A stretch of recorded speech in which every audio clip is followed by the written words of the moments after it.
And moments ago, I also signed an executive order to dramatically increase production of critical minerals and rare earths. It's a big thing in this country. And as you know, we're also signing agreements in various locations to unlock rare earths and minerals and lots of other things all over the world. But in particular, Ukraine, we're doing very well with regard to Ukraine and Russia. And one of the things we are doing is signing a deal very shortly with respect to rare earths with Ukraine, which they have tremendous value in rare earth, and we appreciate that. And we spoke yesterday with, as you know, President Putin and President Zelensky, and we would love to see that come to an end, and I think we're doing pretty well in that regard. So hopefully we could save thousands of people a week from dying. That's what it's all about. They're dying so unnecessarily, and I believe we'll get it done. We'll see what happens, but I believe we'll get it done. Today we take a very historic action that was 45 years in the making. In a few moments, I will sign an executive order to begin eliminating the Federal Department of Education once and for all.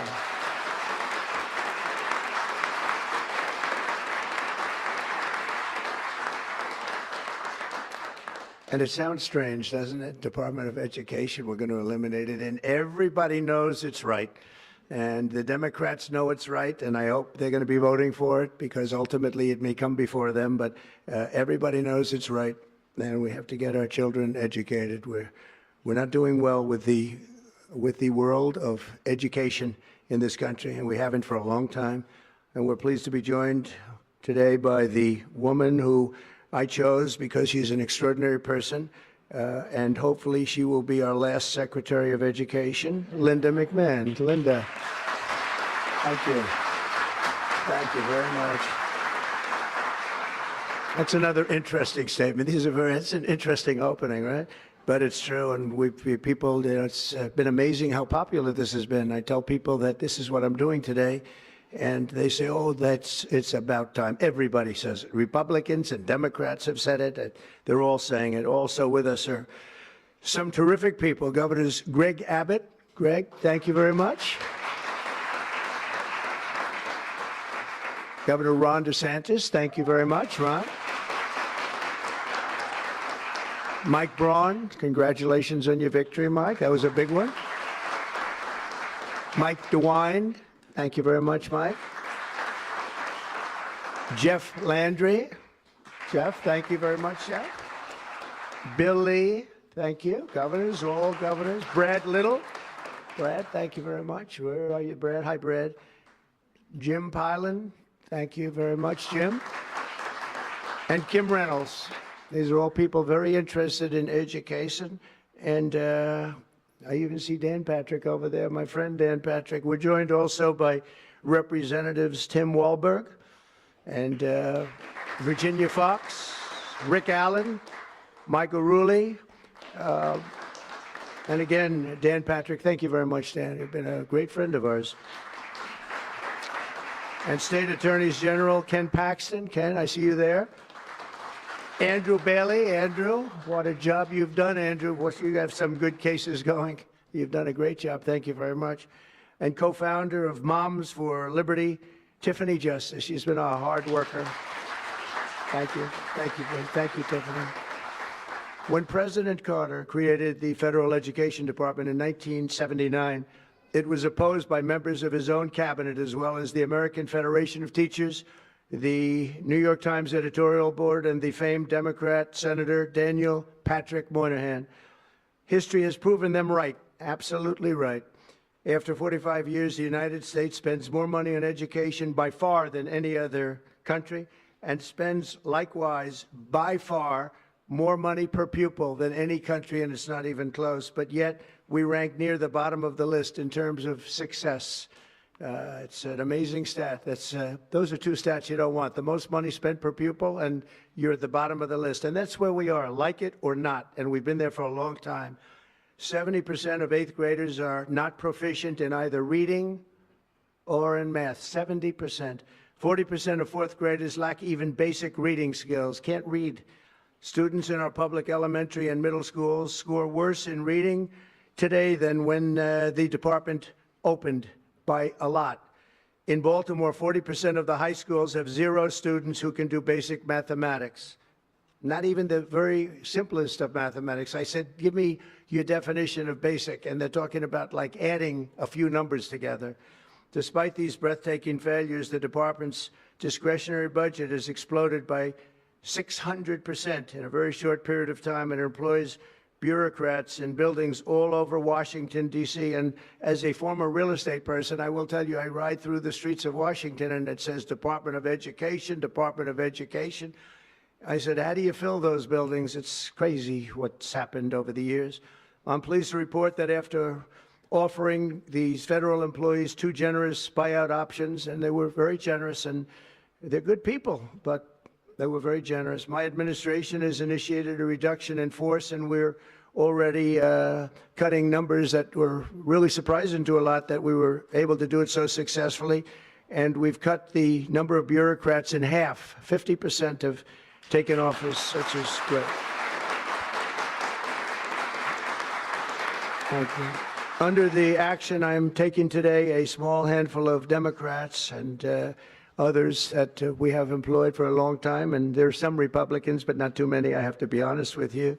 But the department's useful functions, and such as, and they're in charge of them, Pell Grants, Title I funding, resources for children with disabilities and special needs will be preserved, fully preserved. They're all going to be so. If you look at the Pell Grants, supposed to be a very good program, Title I funding and resources for children with special disabilities and special needs, they're going to be preserved in full and redistributed to various other agencies and departments that will take very good care of them. And that's very important to Linda, I know, and it's very important to all of us. But beyond these core necessities, my administration will take all lawful steps to shut down the department. We're going to shut it down, and shut it down as quickly as possible. It's doing us no good. We want to return our students to the states, where just some of the governors here are so happy about this. They want education to come back to them, to come back to the states, and they're going to do a phenomenal job. You know, if you look, Denmark, Norway, Sweden, I have to tell you, I give them a lot of credit. China's top 10. And so we can't now say that bigness is making it impossible to educate, because China is very big. But you have countries that do a very good job in education. And I really believe, like some of the governors here today, from states that run very, very well, including a big state like Texas, but states that run very well are going to have education that will be as good as Norway, Denmark, Sweden, and those top, Finland, those top countries that do so well with education. I think they'll do every bit as well. And what do you think about that, Governor? Do you agree? I think so. Ron, do you agree? I think so. Florida? Iowa? That's right. I really believe that. They'll be as good as any of them. And then you'll have some laggards, and we'll work with them. And we can all tell you who the laggards will be right now, probably, but let's not get into that. But we'll work with them, and we're going to make them, they'll do a job. I think they'll do a job, and they'll go to sections of the state. For instance, New York, you'll have a Manhattan, and you'll have a Suffolk County, and you'll have a Nassau County, and you'll have Westchester County. You'll do 4 or 5 or 6 of them. You have upstate New York, and those counties, I think, are going to do very well. And I think ultimately Manhattan should do very well. But we'll break it down into sections, and I think it'll be really, really good, and they're going to be probably the tougher ones, but I think they have a chance to do really well. But we're going to be returning education, very simply, back to the states where it belongs, and this is a very popular thing to do, but much more importantly, it's a common sense thing to do, and it's going to work. Absolutely, it's going to work, and I can tell you from dealing with the governors and others in the state, they want it so badly. They want to take their children back and really teach their children individually. Probably the cost will be half, and the education will be maybe many, many times better. So we look forward to this. I want to just make one little personal statement. Teachers, to me, are among the most important people in this country, and we're going to take care of our teachers. And I don't care if they're in the union or not in the union. That doesn't matter. But we're going to take care of our teachers, and I believe the states will take actually better care of them than than they are taken care of right now. They'll work all sorts of systems and even merit systems. Those great teachers are going to be maybe a little bit better rewarded, or maybe that's the way it should be, but the states are going to make that decision. But we're going to love and cherish our teachers along with our children, and they're going to work with the parents, and they're going to work with everybody else, and it's going to be an amazing thing to watch, and it's really going to be something special. And Linda, you're presiding over something that's so important, and you're going to do a fantastic job, just like you have your whole life. I know your whole life I've been watching you. I've been watching you for a long time. She's had nothing but success. So it's tremendous to have you, and hopefully you won't be there too long, but we're going to find something else for you, Linda, okay? So this will conclude what we are talking about with respect to our most cherished group of people, and that's our children. We want to have our children well educated. We want them to love going to school. We have examples of it. Look at those beautiful, bright-eyed faces. They are so smart. They're so smart. And with that, I'm going to come down, and we're going to sign a very important document, and we're going to be on our way. People have wanted to do this for many, many years, for many, many decades. And I don't know, no president ever got around to doing it, but I'm getting around to doing it, so thank you very much.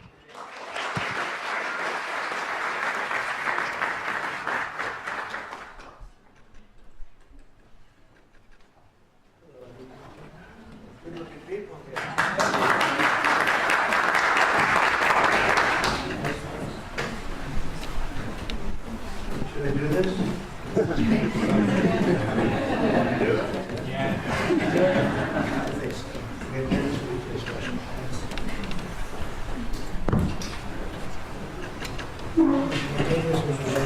I was very lucky. I saw another document that turned out to be very good for the country, and I said, let's use that same pen. I don't know, is anybody superstitious? Ron, are you superstitious?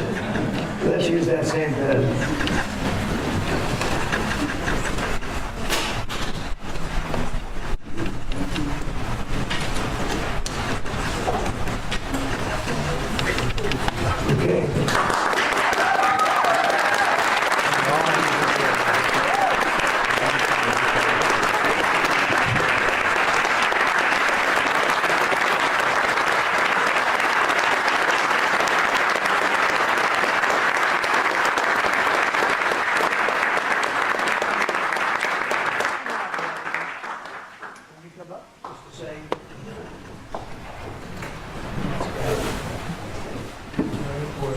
Big factory here. Good luck.